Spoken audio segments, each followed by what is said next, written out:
Alright, this is Weapon Hacker, a pretty small project that actually got its start as a very, very small indie game known as Infinitroid. At least that's what I recall the sort of beginning of this game's lifespan being, and ever since then has sort of developed over years of just playtesting and various iterations and everything until it has reached its final form, I guess you could say, in the form of Weapon Hacker. So what the heck is it? It is a roguelite Metroidvania, effectively, with heavy emphasis on the Metroid. A lot of this game's overall mechanics and exploration, the feel that everything has, is super Metroid-esque. Well, Super Metroid actually is accurate. It even has things like, you can shoot the doors to open them. Different doors sometimes require different types of weapons, like electrical or fire weapons, to open them, and there are even certain doors and blocks that actually require a different number of missiles that you have to shoot at them to open them, which is extremely Metroid-esque. And really the first thing that stood out to me, though, about this game in particular was its art style. This is such a specific art style to me that I don't even know if it has a name, but what it reminds me of, personally, is I guess I would call it like old school DOS game / shareware aesthetic. That's what it reminds me of. It reminds me of going to like book fairs and libraries in the late 90s and getting like DOS and Windows 95 shareware discs. And this sort of overall art style with the bright colors and the almost 3D stuff and like the weird industrial look, it's all very much, that's what it reminds me of. I think the only anywhere near modern game that I can think of that's actually tried this art style would be the Rissacher series, the Breakout clones, like Rissacher Infinity especially has an art style that reminds me of this. It's just a really cool style, and I genuinely don't know what you would actually call it if it has like an official name, but to me it will always be like Win95 DOS shareware aesthetic, and I personally love it because, I mean, for one, it's kind of nostalgic for me, but two, it's just such a weird art style that you almost never see, and I think it has a lot of personality. It's very colorful, it's got a lot of character to it, like the fact that your character is like this stubby neon yellow hazmat suit man that's kind of adorable, but everything just has an almost alien kind of strange look to it, and you can't help but wonder like what all the power-ups and enemies do because they're just so strange looking, and I love that kind of stuff. The game itself, as you could probably tell from the title, focuses around exploring this, a series of like infinite facilities and hacking together a weapon from various parts that you find in order to actually get through them. And that's where one of the first sort of interesting, a bit different aspects of this game comes into play. It's actually, rather than like one very long dungeon that you get farther and farther through each time, it's actually sort of like an infinite series of separate like 1 to 2 hour dungeons. So it's actually quite a short game on a per playthrough basis, but that's sort of the point. It's supposed to be like a small self-contained adventure that you can jump in and out of very easily. One of those like coffee break games that you play when you feel like it, and you don't have to get invested in like a multi-hour long super run thing. You can just kind of jump in and jump out and feel satisfied in what you accomplished. And I think there's always a good place for games like that, because the ability to not necessarily need to get invested for a long period of time, but still feel like you've actually accomplished something is nice, especially when you're someone like me that plays a lot of RPGs and things, games that take a very long time to get through. Sometimes it's nice to just be able to switch over to something simpler, shorter, easier to play in short bursts, as like a palate cleanser, I guess you could say. And the weapon system is definitely the highlight of this game because of how it works. Effectively, you have a weapon battery gauge, and you have weapon individual fire modes for the weapons, and then you combine the fire modes with different modifiers for how the weapon actually works, and each modifier takes a different number of battery points, and then you can go along these facilities and find battery expansions and stuff to be able to equip more and more ridiculous things. You'll start out with a very simple blaster that's just like a small, weak repeater that sort of gets you through the early levels, and then you can find all sorts of other exotic weapons like flamethrowers, these drones that fly upward. They're kind of hard to aim, but they're very powerful, and you can find lasers and like ricocheting bombs and all sorts of other things. There are some really neat weapons actually in here. And then you find the various different types of modifiers, like as you can see there, shot slowdown is one of them. There's a light saw weapon, that thing is hilarious. And you can find like spread shots and bouncing shots and all different things to modify your weapons with, and you use the amount of battery that you have to combine whatever weapon form you want with the different modifiers to create your own weapon. Now, I've said before many times that I'm a fan of like modular weapon and spell systems because it allows you to create different stuff each time. It's especially fun in roguelites where you're going to be restarting a lot and you're going to be playing through from scratch again very often, so you don't really have to, you're not trying to gather up like a mega powerful gear. You're just trying to just work with what you can find in that particular run, and I think that sort of mechanic is fit for the roguelite gameplay style because of the like per run nature of the whole thing. It makes it enjoyable to just see what you can find next time.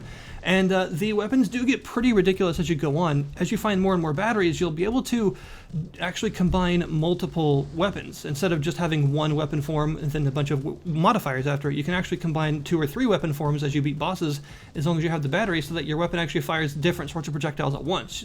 What I've got going on right now in the background is a flamethrower and a sort of electrical crawler that crawls along walls, each firing with like a slight repeater action to it and some knockback and everything all at once, so that it sort of fires multiple projectiles at a given time and is useful for multiple situations, but it takes a lot of battery to use, so you have to sort of wait for a little while in your run before you'll be able to get to that kind of power. So the weapon system is definitely the high point of the game, as you would hope for a game called Weapon Hacker, and it does a really good job of actually making you feel powerful, of making it feel like you are gaining in power as you explore, of actually rewarding your exploration with cool stuff to find and equip. But that is not all there is. As you would expect for something that is touting Metroidvania DNA, it also has a lot of movement and otherwise, get past the blue door items, stuff that you need to actually get to different parts of the facility. Things like a high jump, a double jump, something that allows you to transform into a little grub if you crouch twice, which is effectively like the morph ball. It works in the same sort of way, only it's very cute. I guess the morph ball's pretty cute too, to be fair. And there are other things besides that, like lava shields that you can actually get past lava environments without getting horribly murdered, and some things like that. And you'll also find that there are lots of these item rooms, just various rooms where you can find these sort of progression-based items that are hidden behind missile doors. And that's kind of an interesting thing, because nothing, the game actually tells you this straight out, that nothing behind these missile-locked doors is actually required. You can go through the whole game in any given run without getting the stuff that's behind these doors. So if you have an area that's generated with a ton of lava, then you will obviously need the lava shield to get through, or a double jump or something to avoid it. But if you find, say, the lava shield behind a missile door instead, chances are there will only be a couple of rooms with lava, and instead they'll have like secrets or really good gear or something in them, so that it'll kind of give you an idea of what is required for your run and what is like extra stuff that allows you to explore farther and get better things, but that you don't technically need to get to the end. And that's kind of a neat system, because it rewards your knowledge of the game through multiple runs by sort of having you get used to what different sorts of locomotion powers you use to get past different obstacles, and then the way that it gives you these powers is a bit different in each run, so that you kind of know where you need to go and where you could go for some extra challenge but extra stuff. And I kind of like that, because as someone that enjoys exploration and very much likes the whole Metroidvania aspect of games like this, it's cool to be presented with different runs that have a different set of obstacles and things that I can get through in different ways each time, that sort of let me know what I should and shouldn't be doing if I want to get stronger. It's kind of cool. The individual levels get pretty large, with each one having a different variety of enemies to face off against you. Each of the sort of 3 main chambers also has different varieties of the chambers. So for instance, if you are going through as quick as you can, you may only find Sector 1A, but if you keep exploring and trying to get optional stuff and finding secrets and new weapon power-ups and things, you may actually end up in like Sector 1B and Sector 1C, which is going to have a more difficult set of enemies and a lot more hazards and stuff around, but more stuff to find. So that gives you that's another way that the game gives you like a sense of exploration, by sort of telling you what sector you're in versus what you actually need to be doing, because most of the time you don't have to go through every single one of those just to get to the boss and then move on to Sector 2 and then 3, but it lets you know that you're sort of exploring some optional areas that are a bit harder, but that might contain some new stuff. So I do think that because of this, it does have a pretty good sense of that self-contained exploration that it's going for, if I was to sort of, grade that idea, since that definitely seems to be one of the big aspects that it's deliberately trying to accomplish. It does a pretty good job at actually giving you enough information to get through the levels in different ways, passing hazards in different ways, and going to optional areas if you feel confident enough, and actually giving you enough information to know what areas are optional and what are the necessary directions that you need to go. The boss fights at the end of each of the main chamber lines are pretty fun. They are, from what I can tell, the same every time, so you don't get like a massive variety in bosses, but you can at least learn the boss patterns fairly easily that way. And this does give you a chance to work at them with different weapon combinations and figure out what works best. Pro tip, the first boss is very weak to fiery stuff, so if you've got some sort of fire elemental weapon or like a fire modifier for your weapon, use that. It will help you a lot. And the bosses are simple, I would say. Most of them consist of just rushing towards you to kill you, but they do have some other things they can do, some other either projectiles that they can fire or summon enemies and stuff like that. And the final boss of the third chamber is a lot more complicated and takes a lot longer. It has like multiple arms that spawn all sorts of different types of enemies, basically being I guess what a boss fight should be in a game like this, a test of what you've learned so far by being able to call up pretty much every type of enemy that you've encountered so far in different waves, and you have to be able to actually face them and the boss and survive. It's a hectic boss fight that's actually pretty fun, and it also just looks kind of interesting because of this art style. All the bosses and enemies really look pretty neat because of this alien shareware art style that I really appreciate. As far as difficulty and fairness goes, a large sticking point for roguelites and the sort, I feel that it is very dependent on RNG, a little bit more than your average roguelite can be, because your base weapon is almost useless. It is really weak. It's good enough for like very simple enemies to start with, but you really want something better by the time that you get to the first boss and beyond.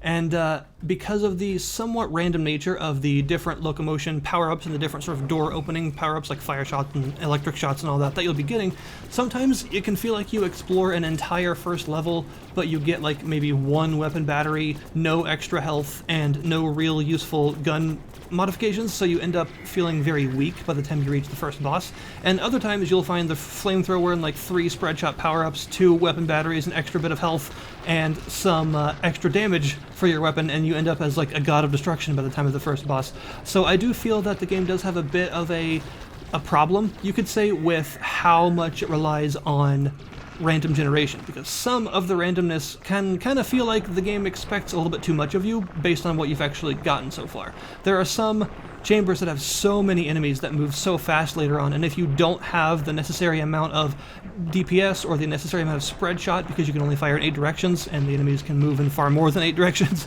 it can kind of sometimes feel like you were given a bad hand and you just don't have what you need to actually get through everything correctly. The same thing goes with the usable items that are super useful, but you don't find them all that often, so you can't really rely on them. So although I do feel the difficulty is fairly well balanced and the game is definitely not unfair or anything like that, I do think that sometimes it's easy to get a run that just kind of feels like it's ruined from the start because you just don't get very much stuff. Some of the amount of power that you can actually obtain early on feels a little bit too random for me sometimes, because it just sometimes feels like I don't get what I'm going to need by the time of the first boss to actually be able to beat it successfully. I will say that it is a bit weird that you start with 2 out of 3 hearts. I don't really understand why you start the game hurt. That doesn't really make sense to me. The game is already quite difficult at times. I don't really think that it's necessary to start with less than full health. I'm not sure why you begin the game injured.